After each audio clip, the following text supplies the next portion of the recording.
නුවරඑළිය ටොප්පාස් රක්ෂිතයේ තිබී පුද්ගල මළසිරුරක් අද දින සොයාගත් බව නුවරඑළිය පොලිසිය පැවසුවා. මෙසේ රක්ෂිතයේ තිබී සොයාගනු ලැබුවේ නුවරඑළිය ශාන්තිපුර ප්‍රදේශයේ පදිංචිව සිටි 27 හැවිරිදි පුද්ගලයෙක් බවට අනාවරණය වී තිබෙනවා.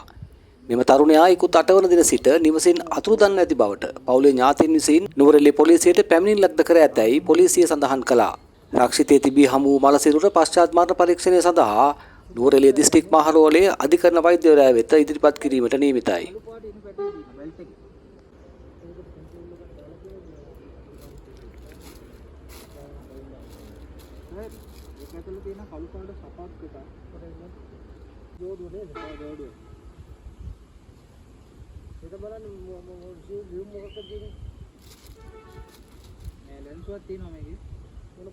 ඔබ තවමත් බදුලුපුර නිවුස් YouTube නාලිකාව සබස්ක්‍රයිබ් කර නැතිනම් සබස්ක්‍රයිබ් කර නවතම තොරතුරු දැන ගැනීමට එක්වන්න.